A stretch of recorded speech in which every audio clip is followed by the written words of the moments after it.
এই শৰীৰটোত যি আছে সেই সকলো বোলে বিশ্ব ব্ৰহ্মাণ্ডখনতো আছে। সৃষ্টিৰ আৰম্ভণি ক'ত হৈছে? অগ্নিত। তাত এটা বিস্ফোৰণ হৈছে ন, আৰু মহাপ্ৰলয়ৰ বৰ্ণনাত আহেগৈ সৃষ্টিখন ধ্বংসও হ'ব বোলে অগ্নিত। মানুহৰ সৃষ্টি ক'ৰ পৰা হৈছে? যেতিয়া মাতৃ গৰ্ভত পুৰুষৰ বীৰ্য আৰু স্ত্ৰীৰজ একেলগে হয়, মাতৃগৰাকীৰ গৰ্ভৰ নিৰ্দিষ্ট উষ্ণতা নোপোৱালৈকে তাত ভ্ৰূণটোৰ বিকাশ সম্ভৱ নহয়। অৰ্থাৎ অগ্নি তাতো আছে। যিদৰে অগ্নি সৃষ্টিৰ আদিত আছিল, মাতৃ গৰ্ভটো সেই একে অগ্নিয়ে আছে, হয়নে? আৰু আমাৰ সংস্কাৰ ক'ত হয়গৈ? অন্তিম সংস্কাৰ অগ্নিতেইটো হয়গৈ।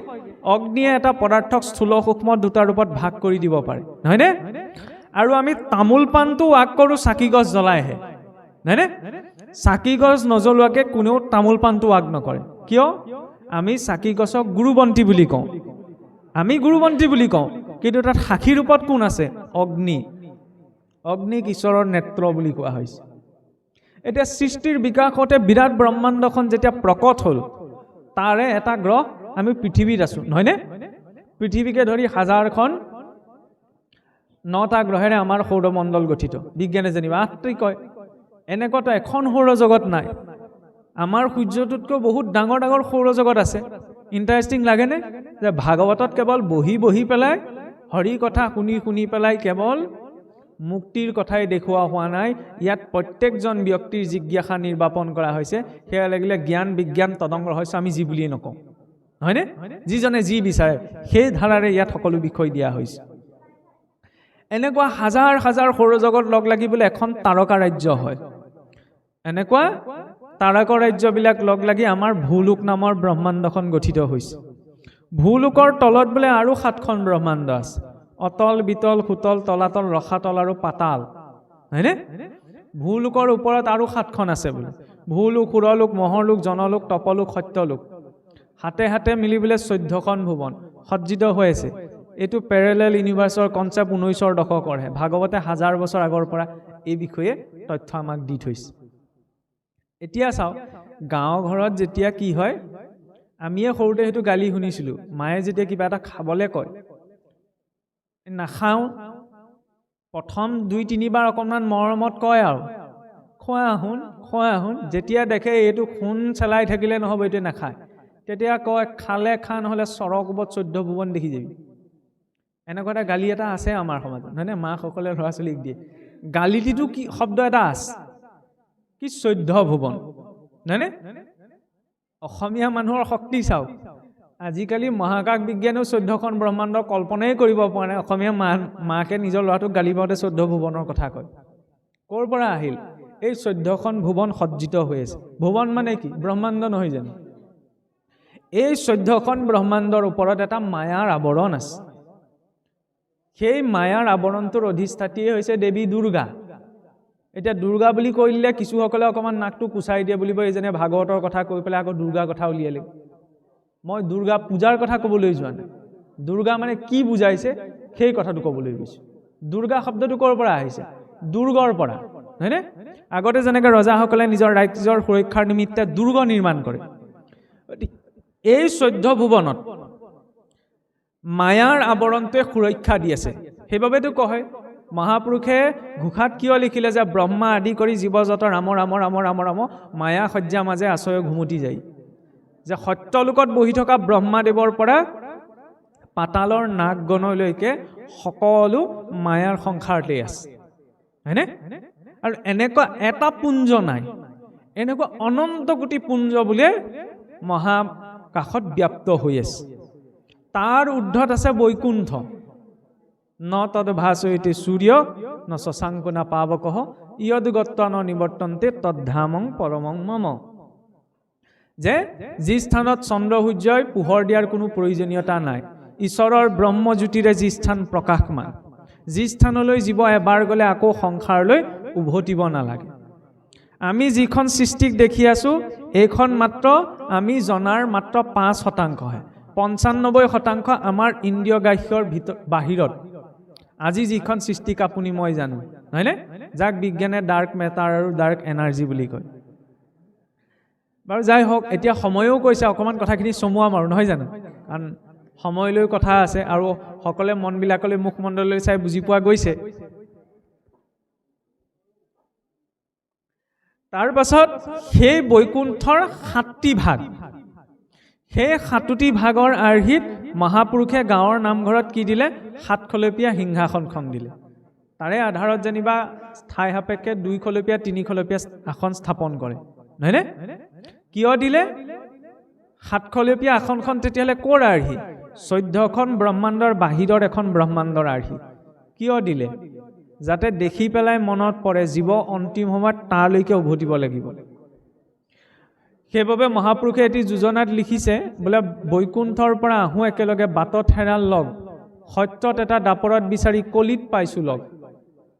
বৈকুণ্ঠৰ পৰা বোলে আহোঁতে একেলগে আহিছিলোঁ, বাটত লগ হেৰাই থাকিল, সত্যত এটা দাপৰত বিচাৰি বিচাৰি এতিয়া কলিত লগ পাইছোঁ বোলে। জীৱৰ উৎপত্তি পৰমাত্মাৰ পৰা, পৰমাত্মা থাকে ক'ত? বৈকুণ্ঠত। আদিতে জীৱবিলাকো বোলে বৈকুণ্ঠতে আছিল, কিন্তু জীৱসকলে কি কৰিলে? এটা ইচ্ছা প্ৰকাশ কৰিলে যে আমিও অকণমান ভোগ কৰিব বিচাৰোঁ। তেতিয়া বোলে সংসাৰলৈ পঠাই দিলে, আৰু মায়াৰ আৱৰণটো ভেদ কৰি থৈ গুচি অহাৰ কাৰণে নিজৰ ঘৰখনৰ কথা পাহৰি থাকিলোঁ আমি। সেইকাৰণে ইয়াত যি যি পালোঁ চব নিজৰ বুলি ভাবি ল'লোঁ, কিন্তু ইয়াত পোৱা একোৱেই নিজৰ নহয়, নহয়নে? সকলো আনৰ পৰা ধাৰে লোৱা বস্তু। আমি ঋণত চলি আছোঁ। টকা পইচাত ঋণত নচলিব পাৰে, কিন্তু শৰীৰটো ঋণত পোৱা বস্তুহে। মাটিৰ পৰা পোৱা বস্তু মাটিতেইটো মিলিব, নহয়নে? খেতিটো কৰিছোঁ, সেয়া লাগিলে বুট মাহৰ হওক, মগু মাহৰ হওক, চাউল কেইটাৰ হওক, ফল মূলৰ হওক, যিয়েই নহওক, খোৱা বস্তুটোতো মাটিৰ পৰাই উৎপন্ন হৈছে, নহয়নে? খোৱা বস্তুটো যেতিয়া খোৱা গ'ল, পেটটোত পৰাৰ লগে লগে অন্নৰ পৰা ৰস নহয়নে? হজম হোৱাৰ যেতিয়া পেটটোত পৰিলে পাচন ক্ৰিয়া হ'ল, পাচন ক্ৰিয়া হোৱাৰ লগে লগে তাৰ পৰা যি ৰস নিৰ্গত হ'ল, শৰীৰৰ বিভিন্ন অংগলৈ সিহঁত গুচি গ'ল, আৰু তাৰ যিখিনি নিষ্কাশিত বৰ্জনীয় দ্ৰব্য বিষ্ঠাৰ ৰূপত শৰীৰৰ পৰা ওলাই গ'ল, অন্নৰ পৰা ৰস। আৰু সেই ৰসখিনিৰ পৰা কি নিৰ্মাণ হয়? 8% ব্লাড, তেজ, ৰক্ত, ৰক্তৰ পৰা মাংস, মাংসৰ পৰা মেদ, মেদৰ পৰা অস্থি, অস্থিৰ পাছত মজ্জা, মজ্জাৰ পাছত পুৰুষৰ শৰীৰত বীৰ্য, স্ত্ৰী শৰীৰত স্ত্ৰী ৰজ নিৰ্মাণ হয়, হয়নে? শৰীৰৰ বৰ্জনীয় দ্ৰব্য বীৰ্য বা শুক্ৰ একমাত্ৰ পদাৰ্থ যিটো পদাৰ্থত প্ৰাণ শক্তি থাকে, সেইবাবে তাক ধাৰণ কৰাটোক ব্ৰহ্মচৰ্য বুলি কয়, হয়নে? যাত্ৰাটো চাওক, অন্নৰ পৰা ৰস, ৰসৰ পৰা ৰক্ত, ৰক্তৰ পৰা মাংস, মাংসৰ পৰা মেদ, মেদৰ পৰা অস্থি, অস্থিৰ পৰা বীৰ্য, সেই বীৰ্যই মাতৃগৰ্ভত স্থাপন হ'লে ৰূপ পায় ভ্ৰূণটোৰ, ভ্ৰূণটোৰ পৰাই বিকাশ পায় শৰীৰটো, নহয়নে? 9 মাহ 10 দিনত। 19ৰ দশকত যেতিয়া এক্সৰে, আল্ট্ৰাচাউণ্ড এইবিলাক উদ্ভাৱন হ'বলৈ ধৰিলে, তেতিয়াহে গম পালে যে মাতৃগৰ্ভত কেনেকৈ সন্তানটো বিকাশ হয়। ভাগৱতৰ 3য় স্কন্ধ চালে আমি তাত স্পষ্ট ব্যাখ্যা পাওঁ, এজ ইট ইজ, প্ৰথম মাহত কি হয়, দ্বিতীয় মাহত কি হয়, তৃতীয় মাহত কি হয়, নহয়নে? 9 মাহ 10 দিন বিকাশ হোৱাৰ পাছত তাৰ জন্ম হয়। জন্ম হৈ প্ৰথম সম্পৰ্কটো কাৰ লগত আৰম্ভ কৰে? প্ৰথম ৰিলেশ্যনটো জীৱৰ কাৰ সৈতে হয়? খোৱা বস্তুৰ সৈতে, হয়নে? কেনেকৈ হয় চাবচোন। কেঁচুৱাটোৱে যেতিয়া অকণমান মাকৰ কোচৰ পৰা মাটি লৈ আহে, সি যিহকে পায় তাকে মুখলৈ নিয়ে, হয়নে? মাটিৰ লদা এটা পাইছে তাকো মুখলৈ নিব, পলিথিনৰ টুকুৰা এটা পাইছে তাকো মুখলৈ নিব। প্ৰথম সৃষ্টিলৈ আহিয়ে সম্পৰ্কটো কাৰ সৈতে গঢ়িলে? খোৱা বস্তুৰ সৈতে। মাকৰ সৈতেও গঢ়া নাই কিন্তু, কাৰণ তেতিয়ালৈকে সি জানিব পৰা হোৱা নাই নহয়, খোৱা বস্তুৰ সৈতে। সেইবাবে শৰীৰটো প্ৰথম নিৰ্মাণ কিহে হয় বুলি কোৱা? অন্নময় কোষ। শৰীৰৰ পঞ্চকোষৰ প্ৰথমটো আৱৰণেই হয় অন্নৰ জৰিয়তে। কিন্তু তাৰ গতিটো চাওক, লাহেকৈ যেতিয়া খোজকাঢ়িব পৰা হ'ল, সৌ সিদিনালৈকে যিটো কেঁচুৱাই যিহকে পাইছিল তাকে মুখলৈ নিছিল, খোজকাঢ়িব পৰা হোৱাৰ লগে লগে মাকে আকৌ তাক খোৱাবলৈ পিছে পিছে দৌৰি ফুৰিব লাগে, হয় নহয়? সৌ সিদিনালৈকে যিহকে পাই তাকে মুখলৈ নিছিল, এতিয়া কিয় দৌৰি ফুৰিব লগা হৈছে? ইয়াৰ পাছত কি হয়? আৰু অকণমান ডাঙৰ হোৱাৰ লগে লগে মাকে আৰু ভাল বস্তু ঘৰত বনাই থওক, ঘৰত মনটো নাথাকে, কেনেকৈ ঘৰৰ পৰা বাহিৰলৈ ওলাই যাওঁ, লগৰকেইটাৰ লগত খেলিবলৈ যাওঁ, এইটো ভাৱ আহি যায়। একেটাইটো আছে, পৰিৱৰ্তন কিয় হৈছে?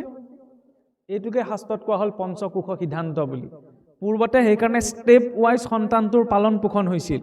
সংস্কাৰ আছিল ন, গৰ্ভ সংস্কাৰ, পুংসৱন, হিমন্তুনয়ন, জাতকৰ্ম, নামকৰণ, অন্নপ্ৰাশন, নিষ্ক্ৰমণকৰণ, অক্ষৰাৰম্ভ, সমাৱৰ্তন, শেষত অন্ত্যেষ্টিলৈকে। আজিকালি এইবিলাকত গুৰুত্ব এটা নাই, খালি এটা সংস্কাৰ ধুনীয়াকৈ মেইনটেইন হৈ আছে, সেইটো কি জানেনে? অন্নপ্ৰাশন। থকাৰো কাৰণ আছে অন্নপ্ৰাশনটোত খোৱাৰ মেটাৰটো আছে যে সেইকাৰণে সেইটো ধুনীয়াকৈ পাতে যেনিবা বাকীকেইটাত ইমান গুৰুত্ব এটা নাই যাই হওক খোৱা বস্তুটো প্ৰথম অন্নময় কোষটো বিকাশ হয় প্ৰথমতে তাক শুদ্ধ হাত্বিক অন্নখিনি দিব লাগে হয়নে তেতিয়া তাৰ চিষ্টেমটো ঠিকেই যাব কিন্তু যদি মাত নুফুটোতেও হাড় মঙহৰ জোলকণ তাৰ মুখত দি দিছোঁ তাৰ সংস্কাৰটো কেনেকৈ হ'ব হয়নে আমিতো কওঁ ন কেঁচুৱা ল'ৰা ছোৱালীক বোলে একো নক'ব দেই নাপায় কেঁচুৱা ল'ৰা ছোৱালী গাত গোসাঁই থাকে গোসাঁই মুখত তেতিয়াহ'লে কি দিছোঁ সেইটোতো ভাবিব লাগিব হয়নে নহয় কোনে দিব জ্যেষ্ঠসকলেইতো দিব গতিকে প্ৰথম তাৰ শুদ্ধ হাত্বিক অন্নৰ সৈতে তাৰ পৰিচয় হৈছে অন্নৰ পৰা তাৰ শৰীৰটো নিৰ্মাণ হৈছে গতিকে অন্নটো শুদ্ধ হাত্বিক হয় নহয় খোৱা বস্তুটো ভাল হয়নে নহয় সেই পিয়ৰিটিটো লাগে হয়নে ইয়াৰ পাছত কি বিকাশ হয় প্ৰাণময় কোষ আমাৰ শৰীৰত 5 প্ৰকাৰৰ মূল প্ৰাণবায়ু আছে বোলে প্ৰাণ অপান ব্যান সমান উদান সেইবাবে চাবচোন আগতে মানুহ এজন যেতিয়া মৃত হয় মৃত হোৱাৰ লগে লগে চিধাই শ্মশানলৈ নিনিয়ে অতি কমেও 3 ঘণ্টা সময় তেখেতক মানে মৃত ব্যক্তিজনৰ শটো উলিয়াই তুলসীৰ তলত থয় আজিকালি মানুহৰ সময় নাই মৰিলে মাত্ৰ চিধাই জ্বলাই মেলি আজৰি কৰিব লাগে কিয় থয় মিনিমাম 3 ঘণ্টা কাৰণ মৃত্যু পালছ চলা বন্ধ হ'লেই নহয় মৃত্যু ব্ৰেইনটো ষ্টপ হৈ গ'লেই মৃত্যু হৈ নাযায় এইটো বৈজ্ঞানিকভাৱেও প্ৰমাণিত কেনেকৈ কাৰণ আমেৰিকা যুক্তৰাষ্ট্ৰৰ নেশ্যনেল বায়'টেকনলজি ইনফৰমেশ্যন ইনষ্টিটিউটৰ হাততেই এতিয়ালৈকে 90 লাখতকৈ বেছি এনেকুৱা কেছ ৰেজিষ্টাৰ্ড হৈ আছে য'ত ব্যক্তিসকলৰ 90 লাখ মানুহৰ মৃত্যুৰ সময়ত হোৱা অনুভৱ তাত ৰেকৰ্ডেড কৰা আছে আৰু 1992 কি 93 চনত এৰিজনাৰ নামৰ এখন ঠাইৰ এগৰাকী বিশ্ববিখ্যাত গায়িকাৰ ব্ৰেইন চাৰ্জাৰী কৰা হৈছিল পাম ৰেইনল্ডছ বুলি আৰু কথাটো কিয় টানি অনা হৈছে আশ্চৰ্যকৰ কথা হ'ল এইটো যে এনাস্থেচিয়া দি তেওঁ ব্ৰেইনটো মাৰি লোৱাৰ পাছত অপাৰেশ্যন কৰাৰ পাছতো কোনজন ডক্টৰে কি কৈছিল কোনজন ডক্টৰে কেনেধৰণে কোনটো বস্তু আনিছিল তেওঁলোকৰ মাজত কি কথোপকথন হৈছিল তেওঁৰ গোটেই চাৰ্জাৰীটো কেনেকৈ হৈছিল তেওঁ অৰ্থাৎ সচেতন হোৱাৰ পাছত তাৰ সম্পূৰ্ণ বৰ্ণনা দিব পাৰিছিল তাৰ পৰা এটা কথা কনক্লুড কৰিব পাৰি বা সিদ্ধান্ত ল'ব পাৰি যে কেৱল ব্ৰেইনে কাম কৰা বন্ধ হৈ গ'লেই হাৰ্টটোৱে কাম কৰা বন্ধ হৈ গ'লে মৃত্যু নহয় হয়নে আমিতো ইয়াৰ পৰা চেক কৰোঁ আমাৰ সংস্কৃতিত ভাগৱতৰ সংস্কৃতিত সেইকাৰণে কি কোৱা হ'ল যে প্ৰথম শৰীৰৰ পৰা প্ৰাণবায়ু ওলাই যায় তাৰপিছত অপান বায়ু ওলায় তাৰপিছত উদান বায়ু ওলায় তাৰপিছত ব্যান বায়ু ওলায় তাৰপিছত সমান বায়ু ওলায় সমান বায়ুৰ অধিষ্ঠান হৈছে নাভি সেইবাবে মৃত্যুৰ অধিষ্ঠান নাভিত বুলি কোৱা হৈছে সেইবাবে যেতিয়ালৈকে পঞ্চপ্ৰাণ ওলাই নাযায় তেতিয়ালৈকে তেওঁ দাহ সংস্কাৰ কৰিবলৈ নিয়া নহয় কাৰণ মৃত্যু খন্তেকতে এটা প্ৰক্ৰিয়া নহয় জীৱনটোহে খন্তেকীয়া জীৱনটো কেতিয়া যেতিয়া মাতৃগৰ্ভত গৈ জীৱটো প্ৰৱেশ কৰিছে 4ৰ্থ মাহত আৰু যেতিয়া এই শৰীৰটো এৰি গুচি যাব সেই দুটা সময়হে জীৱন বাকী এই চোৱা কি মৃত্যু মৰি মৰি গৈ আছো ন এতিয়াওতো মৰি আছো প্ৰতি ছেকেণ্ড শুনিবলৈ বেয়া লাগিব হজম কৰিবলৈ অকণমান আমাৰ টান হ'ব পাৰে কিন্তু মৰি এতিয়াও আছো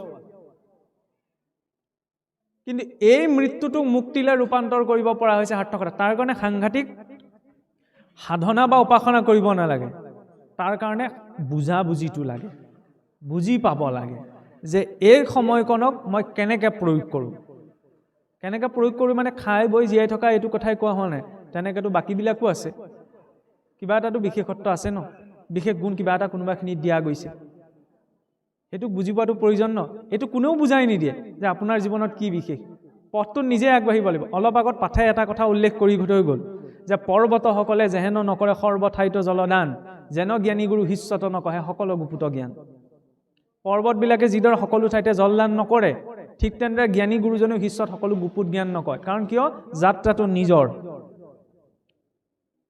নিজৰ যাত্ৰাতহে প্ৰাপ্ত হ'ব কোনেও ইয়াত ওপৰত দি দিলে কোনেও একো প্ৰাপ্ত কৰিব নোৱাৰে প্ৰাণময় কোষৰ পাছতে কি বিকাশ হয় মনোময় কোষ হয়নে সেই কি নিয়মত মনটো অকণমান চঞ্চল হ'বলৈ আৰম্ভ কৰে তথাকথিত আমি স্কুলত হেতু পঢ়ি আহিলোঁ কি কৈশোৰ কাল বুলি হয়নে কৈশোৰ কাল শব্দটো অহাৰ লগে লগে জ্যেষ্ঠজনেই হওক কনিষ্ঠজনেই হওক স্কুলত সদায় এটা কথাই পঢ়ুৱাই অহা হ'ল স্কুলত সদায় এটা কথাই দেখুৱাই অহা হ'ল যে কৈশোৰ কালত যুৱক যুৱতীয়ে কি প্ৰজনন ক্ষমতা লাভ কৰে হয়নে তাৰ না আগত একো নাই না পাছত একো নাই হয়নে কৈশোৰ কালৰ পুৰুষাৰ্থ কোনখিনিত এটা নতুন চিন্তা শক্তি পায় স্বাধীনভাৱে সকলো কথা ভাবিবলৈ আৰম্ভ কৰে সেইখিনি সময় হয়নে সেইখিনি সময়ত যদি গাইডটো অকণ বেয়া হৈ যায় তেতিয়া তাৰ পিছত আৰু কিবা কিবি দিও ঠিক কৰিব পৰা নাযায় হয়নে সেইখিনি সময় ভাজ লোৱা সময় ভাগৱতৰ মাৰ্গত সেই পৰম্পৰাটো বা সেই সময়খিনি কেনেকৈ প্ৰয়োগ কৰা হয় আগতে কি ব্যৱস্থা আছিল যেতিয়াই মনোময় কোষটো বিকাশ হয় হয়নে মনটো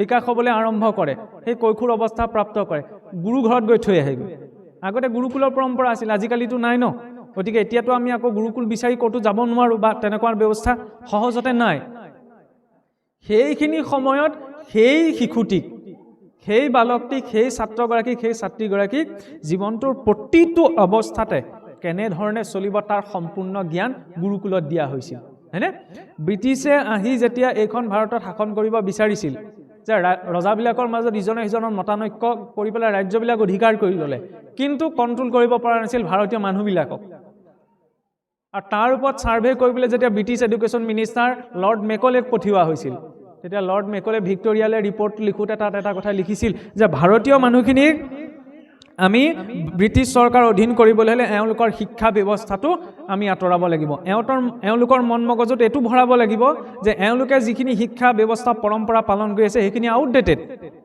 নতুন সংস্কৃতি আধুনিক সংস্কৃতি আমাৰ হাততে আছে গতিকে আমাৰখিনি লওক আৰু সেইটোৱেই কৰিলে গুৰুকুলৰ পৰম্পৰা নষ্ট কৰি দিলে ভাৰতীয় সভ্যতা সংস্কৃতিৰ যিটো পৰম্পৰা ধাৰাত চলিছিল সেইখিনি নাইকিয়া হৈ গ'ল সেইকাৰণে আমি টেক্সট বুকত আগতে ভাল আছিল হয়নে আমাৰ জ্যেষ্ঠসকলে পাইছে চাগে নীতি বচন বুলিও এখন সৰু কিতাপ আছিল য'ত ল'ৰা ছোৱালীক নীতি শিক্ষাটো তাৰ পৰা দিয়া হৈছিল আজিকালি সেইবিলাক নাই আজিকালি ৰোমেণ্টিক পয়েট আহিলে হয়নে সেইটো ভুল কথা নহয় কিন্তু মাইণ্ডটোত কি সোমাব সেইটোতো বিচাৰ কৰিব লাগিব যিটো ছাৰ্ভ কৰা হ'ব সেইটো মই তাক ছাৰ্ভ কৰিম এই কৈশোৰ কালতে আজিৰ পৰা 1000 বছৰ আগতে বালক নাচিকেইটাই যমৰ দ্বাৰত উপস্থিত হৈ ব্ৰহ্মজ্ঞানৰ জিজ্ঞাসা প্ৰকাশ কৰিছিল তেওঁৰ ওচৰত অপশ্যন আছিল যমে অপশ্যন দিছিল যে তুমি এইবোৰ ব্ৰহ্মজ্ঞানৰ কথা বাদ দিয়া তোমাৰ এতিয়া বয়স হোৱা নাই তোমাক তাৰ বাহিৰে সহস্ৰ যুগৰ বাবে ভোগ দি দিছোঁ তুমি যি ইচ্ছা তাকেই লৈ লোৱা কিন্তু তেওঁ চইচ কৰিব পাৰিছিল যে নহয় সেইখিনিতো অস্থায়ী আমি লোৱাহেঁতেন কি ল'লোহেঁতেন এই ব্ৰহ্মবিদ্যা ব্ৰহ্মজ্ঞান এইবিলাক পাছত পাম প্ৰথমতে ভোগ কৰি লওঁ নহয় ইমান ক্লেৰিটি আছিল হয়নে সেই অৱস্থাতে 18 বছৰ এজন শিশুৱে আজি আমি যি ভাগৱত পাইছোঁ যি গীতা দেখিবলৈ পাইছোঁ এই ভাগৱত গীতা একো নাথাকিলেহেঁতেন আজিৰ পৰা 2,500 বছৰ আগতে যদি শংকৰাচাৰ্যই সেই দক্ষিণ ভাৰতৰ পৰা যাত্ৰা আৰম্ভ কৰি শাস্ত্ৰসমূহ সংৰক্ষণৰ বাবে 4 দিশত 4টা মঠ স্থাপন নকৰিলেহেঁতেন আজিকালি ডাঙৰ ডাঙৰ ছেমিনাৰ হৈ থাকে এণ্টাৰপ্ৰিনাৰশ্বিপ ডেভেলপমেণ্টৰ আগত আজিৰ পৰা 250 বছৰ আগতে ভাৰতবৰ্ষক ধৰ্মীয় দিশৰ পৰা সুৰক্ষা দিবলৈ 4 দিশত 4টা মঠ স্থাপন কৰাটো এজন মানুহে খোজকাঢ়ি সম্ভৱ নহয় আমি অনুষ্ঠান স্থাপন কৰিয়ে আছোঁ হয়নে নতুন নতুন অনুষ্ঠান মই ইচ্ছা কৰিলে 5 জনলৈ নতুন অনুষ্ঠান এটা উলিয়াই দিব পাৰোঁ বৰ ভাল নহয় আজিকালি অনুষ্ঠান উলিয়াবলৈ কিন্তু কাম একো হোৱা নাই মানুহবোৰ এক হ'ব পৰা নাই আমাৰ বিফলতাটো সেইখিনিত হয়নে কাৰণ আমি ভেদ দৃষ্টিহে দি আছোঁ আমুকলৈ নাযাব আমুকটো আমাৰ লগত নিমিলে তেখেত আমুকৰহে এখেত আমুকৰহে সেই ভেদ দৃষ্টিটোৱে আমাক সম্পূৰ্ণ পথৰ পৰা ভ্ৰষ্ট কৰি গৈ আছে আৰু এই য'ত উদ্দেশ্যটো মহৎ হয় তাত কাহানিও মিল নথকা দুজনো একেলগে থাকিবলৈ বাধ্য হৈ যায় সমুদ্ৰ মন্থন অসুৰে দেৱতাক দেখিব নোৱাৰে দেৱতাই অসুৰক দেখিব নোৱাৰে মুখেই নাচায় একেলগে সাগৰে দধিমথোতে জৰিত ধৰা দি ইটোৱে সিটোৱে পক্ষত আপোনাৰ বাসুকীক জৰি কৰি পেলাই সাগৰ মঠি থাকিব পাৰিলে অবজেকশ্যন কিয় নধৰিলে যে য'ত দেৱতা থাকিব তাত আমি অসুৰ নাথাকোঁ য'ত অসুৰ থাকিব তাত আমি দেৱতাই ভৰি দিবলৈ নাযাওঁ আমাৰতো হৈ থাকে নহয় তেনেকুৱা কিছুমান আমুকলৈ মই নাযাওঁ আমুক আহিলে হয় নহয় সমাজৰ বাদ দিয়ক কেতিয়াবা পৰিয়ালতো হৈ যায় কাৰণ লক্ষ্যটো শ্ৰেষ্ঠ আছিল সৰু বস্তু বিচৰা নাছিল অমৃত যেতিয়া জীৱনৰ লক্ষ্যটো শ্ৰেষ্ঠ হয় তেতিয়া সৰু সুৰা অবুজাবুজি ভুল বুজাবুজি এইবিলাকে ক্ৰিয়া নকৰে সেইবিলাক উপৰি যায় সেইকাৰণে লক্ষ্যটো ডাঙৰ হ'ব লাগে যাই হওক এতিয়া এই প্ৰসংগলৈ আহক যে 2,500 বছৰ সমসাময়িকভাৱে আমি চাওক আমাৰ জীৱনত যদি কিবা এটা পোৱা নোপোৱা হয় তেতিয়া আমাৰ আৰ্গুমেণ্টবিলাক বহুত হয় মোৰ যদি আমুকটো তেতিয়া মই পালোহেঁতেন মই আমুকটো কৰিব পাৰিলোহেঁতেন আমুকটো যদি মোৰ হ'লহেঁতেন মই তামুকটো কাম কৰিব পাৰিলোহেঁতেন কিন্তু এইখন ভাৰততে এজন ঋষি জন্ম হৈছিল ঋষি বুলি ক'লে আমাৰ মানুহে ভাবে এই দাড়ি দীঘল জটা দীঘল কাম বন নাই গছৰ তলত বহি আছে তেনেকুৱা বুলি ভাবে কিন্তু তেওঁলোকৰ সমান বৈজ্ঞানিক তেওঁলোকৰ সমান দাৰ্শনিক তেওঁলোকৰ সমান চিন্তাবিদ না অতীতত হৈছিল না এতিয়া হৈছিল না ভৱিষ্যতে হ'ব প্ৰমাণ কি আপুনি চাব পাৰে যে উৰাজাহাজ কোনে বনাইছিল অৰভিল ৰাইট আৰু উইলবাৰ ৰাইট নহয় জানো ৰাইট ভাতৃদ্বয় নহয় জানো কিন্তু তেওঁলোকে উৰাজাহাজ বনোৱাৰ আগত 1895 চনতে শিৱকৰ বাপুজী তলপৰ্ণী নামৰ এজন ভাৰতীয় ব্যক্তিয়ে ঋষি ভৰদ্বাজে লিখি থৈ যোৱা বিমান শাস্ত্ৰ পঢ়ি বিমান বনাইছিল খালি পেটেণ্টটো নহ'ল পেটেণ্টটো নোহোৱাৰ কাৰণে স্বীকৃতিটো উইলবাৰ আৰু অৰভিল ৰাইটে পালে কিন্তু সেইটো তথ্য হয় নহয়নে শাস্ত্ৰ বুলি ক'লে কেৱল আমি নীতি পৰম্পৰাই নুবুজো ইয়াত এৰনেটিক্সো আছে আৰে য'ত কোৱা হৈছে গণিতম মূৰ্ধনিষ্ঠিতম কোনোবা ধৰ্ম শুনিছে কোনোবা ধৰ্মৰ বোলে একেবাৰে শীৰ্ষত গণিত আছে নাই ইয়াতহে শুনিবলৈ পাব কাৰণ ইয়াত গণিত নোহোৱাকৈ একো কাম নহয় বেদীখন বনাবলৈ যাওঁতে ইয়াতো গণিত আছে খালি ইমান পাৰফেকশ্যনত আমি কৰিবগৈ নোৱাৰোঁ ভাগৱতৰ ভেটিভাগ বনাবলৈ যাওঁতে তাতো গণিত আছে নামঘৰ ভাগ বনাবলৈ যাওঁতে ইয়াতো গণিত আছে নহয়নে গণিতৰ জৰিয়তেই গোটেই সৃষ্টিখন চলি আছে কিছুমান সূত্ৰত নহয়নে আৰু তাক অৱলম্বন কৰিয়ে আজিলৈকে গণিতৰ ক্ষেত্ৰখনত পৃথিৱীৰ আটাইতকৈ শ্ৰেষ্ঠ গণিতজ্ঞ কোন শ্ৰীনিবাস ৰামানুজন নহয়নে 32 বছৰীয়া এজন যুৱক তেওঁ এটা কথা স্পষ্ট ৰূপত প্ৰকাশ কৰি থৈ গৈছিল আজিও হেতু স্পিচ আছে যে মোৰ বাবে কোনো গাণিতিক সূত্ৰ তেতিয়ালৈকে মূল্যহীন যেতিয়ালৈকে সি ঈশ্বৰৰ অস্তিত্ব নিৰূপণক স্বীকাৰ নকৰে তেওঁলোক কি অজ্ঞানী আছিল নি আজিকালি মানুহে লাগি থাকে ভগৱান আছে নাই যুক্তি তৰ্ক কৰিলে ভূ পণ্ডিত হয়নে তেওঁলোকক চাব লাগে মহাজন ইয়েনে কথা স্বপন্থ পদাৰ্থ বিজ্ঞানৰ এটা নতুন শাখাই যি ধাৰাৰ পৰা ওলাইছিল কোৱান্টাম পদাৰ্থবিদ্যা জনক নিলছ বৰ মেক্স প্লাংক যেতিয়া তেওঁলোকক সোধা গৈছিল যে আপোনালোকে এনেকুৱা এটা ধাৰণা ক'ৰ পৰা পালে তেতিয়া কাৰ কথা কৈছিল বেদান্ত উপনিষদসমূহৰ কথা যে ভাৰতীয় সংস্কৃতিৰ উপনিষদ পঢ়ি আমি এনেকুৱা এটা কনচেপ্টৰ আইডিয়া পাইছিলোঁ বাদ দিয়ক 1945 চনত যেতিয়া পোনপ্ৰথম পৰমাণু বোমা পৰীক্ষণ কৰা হৈছিল আমেৰিকাৰ কথা কৈ থাকোঁ হাত সাগৰ 13 নদী পাৰত আছে বুলি হয়নে খ্ৰীষ্টান মানুহ জুলিয়াছ ৰবাৰ্ট অপেনহাইমাৰ সেইসকলৰ কথা কোৱা নাই যিকেইজনে দুটামান টকাৰ কাৰণে কিবা এটা লাভৰ কাৰণে নিজৰ সমাজ সংস্কৃতি ত্যাগ কৰিছে আৰে কিমান ত্যাগ কৰি থৈ গৈছে যিটো স্বীকাৰ আজিৰ পৰা শ বছৰ আগতে কৰি থৈ গৈছে তেওঁৰ মুখৰ পৰা ওলাব লাগিছিল বাইবেলৰ কথা নহয়নে খ্ৰীষ্টান মানুহ হাত সাগৰ 13 নদী পাৰত প্ৰথম যেতিয়া পৰমাণু বোমাৰ পৰীক্ষণ কৰিছে বিস্ফোৰণটো ওলাইছে মুখৰ পৰা ওলাইছে কি গীতাৰ বিশ্বৰূপ দৰ্শনৰ শ্লোক আৰে আমাৰ ল'ৰা ছোৱালী ঘোষা ফাকি গাবলৈ কওক গৈছোঁ আমাৰ দয়াময় কৃষ্ণ নহয় অকৃষ্ণই হৈ থাকে হয়নে বুদ্ধকল্পী নামে দশ নহয় দৰ্শয়ে হৈ থাকে সেইফালে 19ৰ দশকতে কি হ'ল চাওক হয়নে আৰু ওচৰলৈ আহক আজি পদাৰ্থ বিজ্ঞানৰ ক্ষেত্ৰত আটাইতকৈ পদাৰ্থ বিজ্ঞানৰ যিটো উচ্চস্তৰীয় গৱেষণাগাৰ চাৰ্ন ছুইজাৰলেণ্ডত আছে গোটেই সোপা খ্ৰীষ্টান বিজ্ঞানী সৰহসংখ্যক 80% খ্ৰীষ্টান মূলৰ বিজ্ঞানী হয়নে অন্য দেশৰ বা অন্য মূলৰ বহুত কম সংখ্যকে আছে 40%।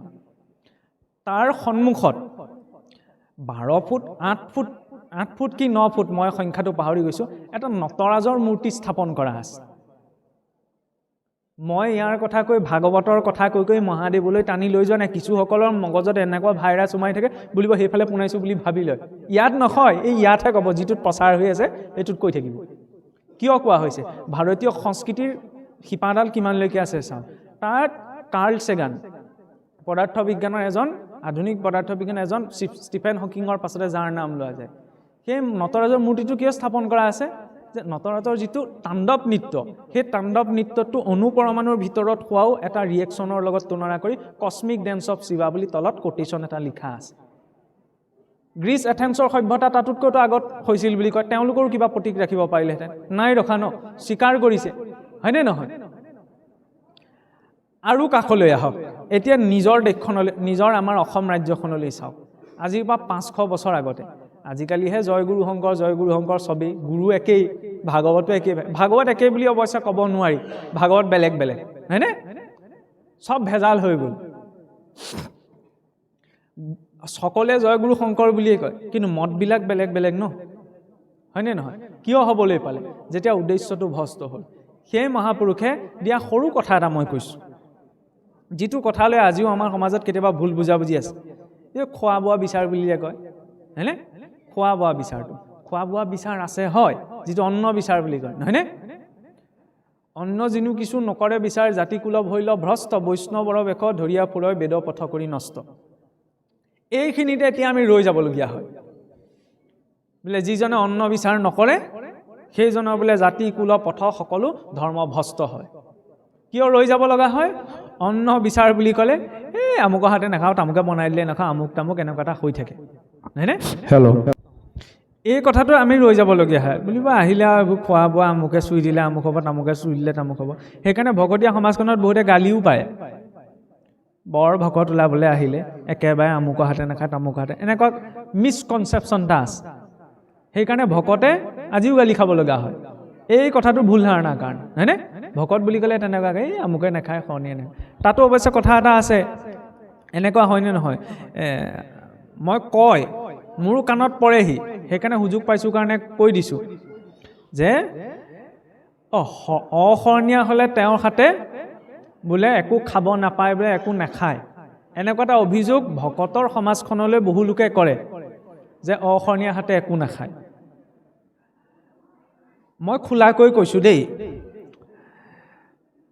অশৰণীয়াৰ হাতে খোৱা নোখোৱাটো প্ৰশ্ন নহয় এই কথাটো কোনখিনিত সৃষ্টি হ'ল শৰণৰ ৰেলেভেন্সটো বুজাবলৈ গুৰুত্বতাটো বুজাবলৈ আগতে এনেকুৱা এটা ব্যৱস্থা আছিল এতিয়া ক'লে অৱশ্যে খেদিব মোক যে কেনেবাকৈ যদি শৰণ নোলোৱাকৈ কোনোবা এজনে যদি শৰীৰ এৰে তেতিয়াহ'লে তেওঁক প্ৰায়চিত্ত কৰিহে দাহ সংস্কাৰ কৰা হয় আজিৰ পৰা কিছু বছৰ আগলৈকে আছিল কিয় তেওঁ অপবিত্ৰ এইটো বুলি নহয় যে তেওঁ জীৱনটো পালে কিন্তু অথচ তেওঁ গুৰুমুখী নহ'ল তেওঁ ঈশ্বৰৰ ওচৰলৈ নগ'ল গতিকে তেওঁক সংস্কাৰ কৰিহে দাহ কৰা হ'ব এইটো ধাৰণা আছিল কিন্তু সেই কথাটো বুজাবলৈ তেনেকুৱা এটা কথা বিকাশ হৈছিল নহয়নে তাৰপিছত সেই শৰণৰ গুৰুত্বতাটো বুজাবলৈ কি কোৱা হ'ল নহয় আন একো নকৰিলেও গুৰুমুখী হৈ থাকিব লাগে দেই খালি সেই কথাটোত অকণমান কট্টৰতা সোমাই যোৱাৰ লগে লগে বিষয়টো সলনি হৈ গ'ল এতিয়া কট্টৰতাত লৈ মই আহিছোঁ মই তেতিয়া অশৰণীয়াজনৰ হাতে পানী টোপা নাখাওঁ বুলি ক'ব পাৰোঁ যেতিয়া মই পেকেটৰ বিস্কুটটো নাখাম যেতিয়া মই বজাৰৰ পৰা অনা মিঠাইটো নাখাম হয়নে তেতিয়া ঠিকে আছে ক'বলগীয়া নাই কিন্তু যদি মই পেকেটৰ বিস্কুটটো খাইছোঁ পেকেটৰ বিস্কুটটো বাদ দিয়ক বেমাৰত পৰিলেতো আপোনাৰ সেই ড্ৰাগছটোও খাবলগীয়া হয় মেডিচিন মানে কি সেইটো ড্ৰাগছে হয়নে নহয় ইমান এটা স্তৰত মানে সেইটো আমি প্ৰকাশ কৰিব নোৱাৰোঁ সেইবুলি মই মত দিবলৈ যোৱা নাই খায় নাখায় কিন্তু যে এইটো ভুল ধাৰণা আছে নহ'লে আমাকে কয় নহয় বুলিব শৰণ ভজনৰ কথা কৈ বৰ দেখুৱাবলৈ শৰণীয়া হাতে আমুক নাখায় তামুক নাখায় এইটো নহয় মই যদি পেকেটৰ বিস্কুটটো খাইছোঁ বজাৰৰ বস্তুটো খাইছোঁ তেতিয়াহ'লে মই এইটো ক'ব নোৱাৰোঁ যে অশৰণীয়া হাতে মই পানী টোপা নাখাওঁ কিন্তু যিজনে নোখোৱাকৈ আছে মই খাওঁ কিন্তু সেই কথাটোলৈ মই গইনা ল'বলৈ বিচৰা নাই নহ'লে আকৌ সেইটোও ভাবিব নহয় যিজনে সেইটো বৰ্তাই ৰাখিছে তেওঁক কিন্তু মই প্ৰশ্ন কৰিব নোৱাৰোঁ যে আপুনি কিয় নাখায় কাৰণ তেওঁ এটা বস্তু মেইনটেইন কৰি ৰাখিছে নহয়নে সেইকাৰণে যাৰ যিটো ষ্ট'ৰ সকলোকে একেলগতে আমি সানি পুটুকি পেলাব নোৱাৰোঁ আৰু দ্বিতীয় কথাটো হ'ল কি এতিয়া এই শৰণৰ প্ৰসংগতে বা ভজনৰ প্ৰসংগতে খোৱা বোৱাটোক লৈ আমাৰ বহুত মানুহে ভয় কৰি থাকে ভজন শৰণ বুলি ক'লেতো এনেই ভয় খায় ভজন বুলি ক'লে আৰু ভয় খায় ভজন ল'বলৈ সেইকাৰণে তেতিয়াহে যায় ৰাইজে ক'ব লাগিব এখেতক ৰান্ধনি উঠাব লাগে এখেতক গাঁৱৰ দেউৰী উঠাব লাগে তেতিয়াহে ভজনৰ কথা ভাবিব তাৰ আগছোৱালৈকে বৰ বিশেষকৈ সাধাৰণতে ভবা নাযায় কিন্তু গাঁৱৰ ৰান্ধনি হ'বলৈকেতো ভজন লোৱা নাযায় হয়নে নহয় সেইটো ৰাইজে দিয়া দায়িত্বহে ৰাইজে তেওঁক চয়ন কৰিলে তেওঁ সেই কামটো পালন কৰিব ভজন কিয় লোৱা যায় সেই সদাচাৰখিনিৰ বাবে হয়নে ৰাতিপুৱা শুই উঠাৰ পৰা বিচনালৈ যোৱালৈকে কেনেদৰে এটা সদাচাৰৰ মাজত আমি জীৱনটো দিনটো পাৰ কৰিব পাৰিম কাৰণ আচাৰহীনম নপুনন্তি বেদহ আচাৰহীন ব্যক্তিজনক চাৰি বেদেও সূচী কৰিব নোৱাৰে ভাগৱতেও সেইকাৰণে কি ক'লে ভাগৱত ধৰ্ম মানে কি কিবা সাংঘাতিক কিবা এটা নহয়। নিত্য নৈমিত্তিক আমি যিখিনি কৰ্ম কৰি আছোঁ, সেই নিত্য নৈমিত্তিক কৰ্মখিনিও যদি ঈশ্বৰত অৰ্পণা কৰি কৰা যায়, সিও ভাগৱত ধৰ্মলৈ পৰিৱৰ্তন হ'ব পাৰে। মানে নামঘৰত সোমাই চাকি গছ জ্বলাই সেৱাভাগ কৰোঁতে যিটো পুণ্য হৈছে, বাহিৰ চোতালখন সাৰি থাকোঁতে যদি ঈশ্বৰক চিন্তা কৰি পেলাই বাহিৰ চোতালখন সৰা হৈছে, একেটা পুণ্যই হ'ব। তাৰ পৰা নামঘৰৰ চাকি গছ জ্বলোৱা, বাহিৰ চোতালখন সৰোৱা কৰ্মটো মই কম্পেয়াৰ কৰিব বিচৰা নাই, সেইটো এটা কম্পেয়াৰ নহয়। কিন্তু যদি নামঘৰত চাকি গছ জ্বলাওঁতে যিটো চিন্তন হৈছে, সেই একেটা চিন্তন যদি বাহিৰ চোতালখন সাৰোঁতেও হৈছে, কাম কিন্তু একেটাই হ'ব, চিন্তন হৈছে ন। সেইবাবে কোৱা হৈছে নিত্য নৈমিত্তিক যত জাতি ধৰ্ম আশ্ৰমৰ যত কৰ্ম কৃষ্ণত অৰ্পিলে সিও হৈ জানা মহাভাগৱত ধৰ্ম, হয়নে? নিত্য নৈমিত্তিক চব কাম যদি ঈশ্বৰক অৰ্পণা কৰি কৰা যায়, সি বোলে ভাগৱত ধৰ্মলৈ পৰিৱৰ্তন হয়। কিন্তু সেই কৰ্মটোৰ মৰ্যাদাটো বিচাৰ কৰিব লাগিব। মই কাৰোবাৰ এটা ঘোষা এটা মাৰি কৃষ্ণতে দিছোঁ বুলি ক'লে নহ'ব। মহাপুৰুষে 500 বছৰ আগতে কি কৰিলে? ভাগৱত ধৰ্মক প্ৰত্যেকৰে জীৱনলৈ লৈ গ'ল, দৈনন্দিন জীৱনলৈ। স্পষ্টতাৰে ক'বলৈ গ'লে চাকি গছ জ্বলোৱা, ধূপ গছ জ্বলোৱা এইটো এটা পৰিৱেশ, হয়নে? কিন্তু 24 ঘণ্টাইটোতো এই পৰিৱেশটোৰ মাজত আমি থাকিব নোৱাৰোঁ। কিন্তু ঈশ্বৰৰ চিন্তনটো সদায় মনত ৰাখিবলৈ হ'লে, যিটো আমি মেইনটেনেঞ্চ বুলি কওঁ, ঘৰটো বোলে ইমান কষ্টৰে ধুনীয়াকৈ বনালে সদায় সেইটো অৱস্থাতে থাকিব নি? মেইনটেনেঞ্চটো লাগিব ন। মেইনটেনেঞ্চটো থাকিলেহে ভালে থাকিব। গতিকে ভক্তি আৰম্ভ কৰাটো ডাঙৰ কথা নহয়, মেইনটেনেঞ্চটো আচল কথা ন। ইয়াত আৰম্ভ হ'ল, মেইনটেনেঞ্চটো ক'ত হ'ব? এই ৰাতিপুৱাৰ পৰা শুই উঠাৰ পৰা গধূলা বিচনালৈ যোৱালৈকে তাৰ মাজত। সেইবাবে মহাপুৰুষে কি কৰিলে? প্ৰতিটো কামত সেই ভাগৱতৰ দৰ্শনটো যুক্ত কৰিলে। ৰাতিপুৱা শুই উঠাৰ লগে লগে ভগৱন্তক চিন্তা কৰিব লাগে, হয়নে? কিয় চিন্তা কৰিব লাগে? কাৰণ শুই থাকোঁতেই কিমান মানুহ মৰি গ'ল ঠিক নাই এইখন পৃথিৱীৰ পৰা। মই যে ৰাতিপুৱাটো দেখা পাইছোঁ। গতিকে প্ৰথম যে মোৰ মৃত্যু, শুবলৈ যোৱা শয্যাখনক আমাৰ মৃত্যু শয্যা বুলি কোৱা হয়, হয়নে? মৃত্যু মানে কি? যেতিয়া গভীৰ নিদ্ৰাত ব্যক্তিজন গুচি যায়, নিজৰ ইন্দ্ৰিয়ৰ অনুভৱবিলাক নাথাকেগৈ। নিজৰ ইন্দ্ৰিয়ৰ অনুভৱ যি স্থানত নাথাকে সেইটোতো মৃত্যু শৰীৰৰ স্তৰত। নতুনকৈ আকৌ এটা শৰীৰ এটা পায় বাবে আজি শুই পেলাই যদি কাইলৈ ৰাতিপুৱা মই সাৰ পাওঁ, সেইটো এটা নতুন জীৱন বুলি কোৱা হয়। সেই নতুন জীৱনটো, সেই নতুন দিনটো পোৱাৰ বাবে পোনপ্ৰথমতে বোলে ভগৱন্তক ধন্যবাদ দিবা। নৈতিকতা সেইটো। কাৰণ শুই থাকোঁতে মোৰ নিজৰ ওপৰতে নিয়ন্ত্ৰণ নাছিল, কিন্তু সৃষ্টিকৰ্তাই দিছে বাবে দিনটো পালোঁ, নহয়নে? সিমানতে আৰম্ভ হৈছে। বিচনাৰ পৰা নামিয়ে বোলে বসুমতীকো প্ৰণাম এটি কৰিব লাগে। বসুমতী, এই মাটি বোলা বস্তুটো, আজিকালিতো মাটি নাই, প্ৰায়তো পকা ঘৰ হ'ল, নহয় জানো? কিন্তু হ'লেও ইয়াৰ প্ৰতি, এই মাটিৰ প্ৰতি, মাটিক আমি জড় বস্তু বুলি নাভাবোঁ। কিয় নাভাবোঁ? কাৰণ একেডৰা মাটিতেই চাওকচোন, কেৰেলাৰ তিতা সোৱাদটোও লাগিছে, কলজোপাৰ মিঠা সোৱাদটোও লাগিছে। সাৰ পানীয়েতো সোৱাদৰ তাৰতম্য ঘটোৱা নাই, একেডৰা মাটিতেই লাগিছে। মাটিত এটা চেতনা আছে ন, যিটো চেতনাই জানে যে কেৰেলাৰ গছজোপাত সেইটো প্ৰচিডিঅ'ৰে আৰম্ভ কৰিব লাগিব য'ত তিতা সোৱাদটো উৎপন্ন হ'ব। কলৰ গছজোপাত মিঠা সোৱাদটো উৎপন্ন হোৱাৰ বাবে প্ৰচেছটো প্ৰশস্ত কৰিব লাগিব, নহয়নে? ইয়াত এটা চেতনা আছে। যি ৰাতিপুৱা শুই উঠিৰে যিখন ভূমিৰ প্ৰতি প্ৰণাম জনাই বিনয়ী হোৱাৰ শিক্ষা 500 বছৰ আগতে মহাপুৰুষে দিলে। আজি এই ভূমিৰ প্ৰতি ৰেছপঞ্চিবিলিটি মানুহে পাহৰি গ'ল কাৰণে ইণ্টাৰনেশ্যনেল লেভেলত ছেভ ছইল বুলি মিছন চলাব লগা হৈছে, হয় নহয়? মাটি সংৰক্ষণৰ বাবে। কাৰণ ইয়াত আমি য'তে ত'তে যি টি পেলোৱাটো দূৰৰে কথা, আপোনাৰ যিবিলাক পচন্দ হৈ নাযায় সেই বস্তুবিলাক য'তে ত'তে আমি পেলাই দিওঁ। আৰু এনেও চাবচোন, আগৰ দিনত নিজৰ ঘৰখনত হোৱা শাক পাচলিকেইটাৰ যিটো ৰস হৈছিল, তথাকথিত অসমীয়াৰ আমাৰ কথিত ভাষাত ক'বলৈ গ'লে, আজিকালি ফল মূল বা শাক পাচলি সেইটো ৰস নাই। লাহে লাহে মাটিৰ উৰ্বৰতা কমিবলৈ ধৰিছে। কিয়? এই মাটিৰ ওপৰত তেনেকুৱা পচন্দ হৈ নোযোৱা কিছুমান বস্তু আমি য'তে ত'তে নিক্ষেপ কৰাৰ বাবে, নহয় জানো? কিন্তু সেই ৰেছপঞ্চিবিলিটিটো এই ধৰ্মত দীক্ষিত হোৱা সেই ব্যক্তিজনৰ ৰাতিপুৱাই আৰম্ভ হৈছে। কিন্তু জানিলেও নহ'ব, মই পালন কৰিবই লাগিব। মই লেকচাৰ দি গ'লোঁ যে মাটিত প্লাষ্টিকৰ বস্তু পেলাব নালাগে, বা ধৰি লওক পচন্দ হৈ যোৱা বস্তু নিক্ষেপ কৰিব নালাগে, আৰু গৈ থৈ পানী বটলটো খাই গাড়ীৰ পৰা মই নিজে পানী বটলটো দলিয়াই থৈ গ'লোঁ। সেইটোতো একো লাভ নাই ন। সেইকাৰণে কৈছে, মই আপোনাক ঠগি থৈ যাব পাৰিম, আপুনি মোক ঠগিব পাৰিব। বৰকৈ কথাত গুৰুত্ব এটা নিদিব, আচৰণত গুৰুত্ব এটা দিব।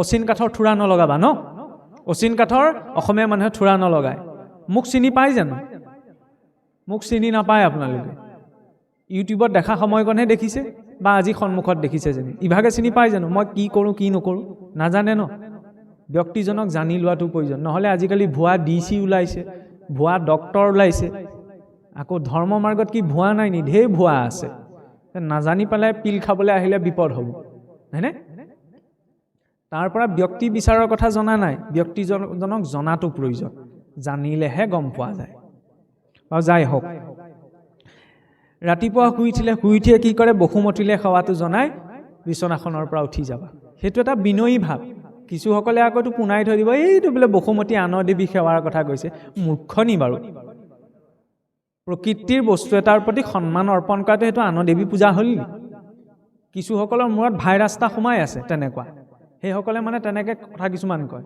আপোনাৰ সন্মুখত বিনয়ী হোৱা মানে আপোনাৰ সন্মুখত বিনয়ী হোৱাটো নুবুজায় যে আপোনাৰ হৃদয়স্থ কৃষ্ণৰ সন্মুখত বিনয়ী হোৱাটো বুজায় নহয়নে গছজোপালে চাই পালে গছজোপাক চোৱাটো নুবুজাইছে ভাগৱতে কৈছে গছজোপাৰ অন্তৰটো যে ভগৱান আছে তেওঁক চোৱাটো নহয়নে গতিকে বসুমতী ইয়াত গন্ধ পুষ্প দি পূজা কৰিবলৈ কোৱা নাই নহয় কৈছে জানো বিনয়ী ভাৱটো সেই বিনয়ী ভাৱটো থাকিলে কি হয় ব্যক্তিজন নম্ৰ হয় আৰু প্ৰকৃতিৰ প্ৰতি যেতিয়া সন্মানটো প্ৰকাশ পায় ৰাতিপুৱা শুই উঠাৰ পৰা তেতিয়া প্ৰকৃতিও আপোনাৰ প্ৰতি সন্মান প্ৰকাশ কৰে হয়নে কেনেকৈ সন্মান প্ৰকাশ কৰে নিজৰ অনুকূল সকলো বস্তু জীৱনত উপলব্ধ কৰাই দিয়ে কাৰণ প্ৰকৃতিৰ জৰিয়তেতো সকলো আমি পাওঁ প্ৰকৃতি জড় নহয় ইয়াক ঈশ্বৰে চেতনা শক্তি দি থৈছে ঈশ্বৰৰ ইচ্ছা প্ৰকৃততেতো সি জড় কিন্তু চেতনা শক্তি দি থৈছে কাৰণে সি চৈতন্য স্বৰূপ পায় বা যাই হওক আৰম্ভ হ'ল ৰাতিপুৱা শুই উঠি বিচনাৰ পৰা যোৱাৰ পাছতে কি কয় বোলে গা পা তিয়াবগৈ লাগে নহয়নে গা পা তিওৱাটো আকৌ আজিলৈকে আমাৰ অসমীয়া মানুহে কি বুলি ভাবি থয় ৰাতিপুৱা শুই উঠি শৌচ কৰি গা ধোৱাটো শৰণীয়া ভজনীয়া ভকতৰ বাবেহে আজিও সেইটো ভাবি থাকে স্নান কৰিবলৈ কিয় যাব লাগে মই শৰণ ল'লোঁ সেইকাৰণে যাব লাগে নি গা ধুবলৈ মই ভজন ল'লোঁ সেইকাৰণে যাব লাগে নি নহয় সেইটোতো বাহ্যিক শুদ্ধতা বাহ্যিক শৌচটো আচৰণ হ'লেহে আন্তৰিক অন্তৰখনো পবিত্ৰ হ'ব নহয়নে যদি তেওঁৰ বয়স 5 বছৰতকৈ কম 90 বছৰতকৈ ঊৰ্ধ্ব আৰু কিবা কাৰণত শাৰীৰিকভাৱে অক্ষম তেতিয়াহ'লে এই তিনিওজনৰ বাবে কোনো ধৰণৰ বিশেষ সদাচৰণৰ বিধান নাই কাৰণ তেওঁলোকে নোৱাৰে হয়নে কিন্তু তাৰ মাজত পৰা সকলৰ বাবে সদাচাৰ আছে দুখন কাণ দুটি নাসাৰন্ধ গুহ্যদ্বাৰ লিংগদ্বাৰ আৰু মুখ বৰ্জনীয় দ্ৰব্য নিৰ্গত হয় ন আৰু আমাৰ শৰীৰতো ৭৫% জল আছে পানী আছে হয়নে পানীক প্ৰভাৱ পেলায় কেতিয়াবা চাবচোন এনেকুৱা হয়নে দিনটো ধৰি লওক গোটেই